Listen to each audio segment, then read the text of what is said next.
ఏకకాలంలో 2 లక్షల లోపు రైతు రుణమాఫీ చేసిన ఘనత సీఎం రేవంత్ రెడ్డికే దక్కిందన్నారు మంత్రి సీతక్క. బీఆర్ఎస్ ప్రభుత్వం రాష్ట్రాన్ని అప్పుల కుప్పగా మార్చిందన్నారు మంత్రి. అయినా కాంగ్రెస్ ప్రభుత్వం పేదలకు ఏది కావాలో అది చేస్తోందన్నారు. అప్పులకు వడ్డీలు చెల్లిస్తూ ప్రజా పాలనను అందిస్తున్నామన్నారు. గత ప్రభుత్వంలోని డబుల్ బెడ్రూమ్లు కేవలం కాంట్రాక్టర్ల కమిషన్ల కోసమే నిర్మించారన్నారు. వరంగల్ జిల్లా పర్వతగిరి మండలం చౌటపల్లి గ్రామంలో ప్రాథమిక వ్యవసాయ సహకార సంఘం భవనాన్ని 2 గోదాములను ప్రారంభించారు సీతక్క. తర్వాత అక్కడే మొక్కలు నాటారు మంత్రి. తర్వాత వర్ధన్నపేట ఎమ్మెల్యే కేఆర్ నాగరాజు సీతక్కతో పాటు ఎంపీ కడియం కావ్యకి చీరలను బహూకరించారు.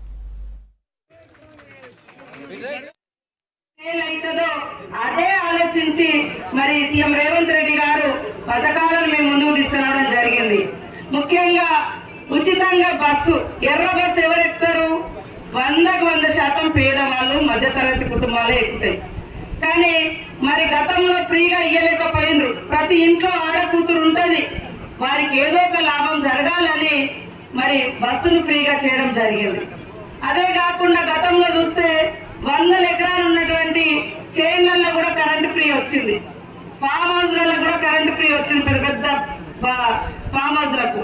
కానీ ఒక్క ఫ్యాన్ ఉన్న వాళ్ళకి మాత్రం కరెంట్ ఫ్రీగా రాలే.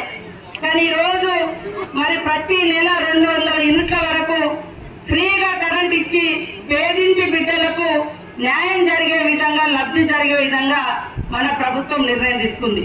గత ప్రభుత్వంలో 1 లక్ష రూపాయలు మాఫీ చేయాలంటే 5 సంవత్సరాలు పట్టేది.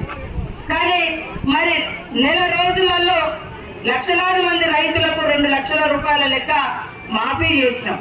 ఇంకా కొన్ని ఉన్నాయి, మేము లేవటలేం. కానీ రకరకాల కారణాల రీత్యా అవి పెండింగ్ ఉన్నాయి.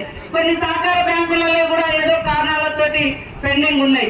ఇంకా కొన్ని మరి పట్టాలు లేనటువంటి వాళ్ళు కూడా లోన్లు తీసుకున్నటువంటి వాళ్ళు, అలాంటి వాళ్ళే కానీ ఇంకా ఇతరత్ర కారణాలు ఉన్నాయి. అవి కూడా ప్రభుత్వం దృష్టిలో ఉన్నాయి. తప్పకుండా వాటిని కూడా మాఫీ చేయడం జరుగుతుంది. ఏ హామీ అయితే ఇచ్చినామో అది సంపూర్ణంగా అమలు చేసే బాధ్యత మాది అని కూడా ఈ సందర్భంగా తెలియజేస్తాం. కొద్దిగా టైం పడుతుంది, ఎందుకంటే మరి అన్ని వ్యవస్థలు సరి చేసుకోవాల్సిన అవసరం ఉంది.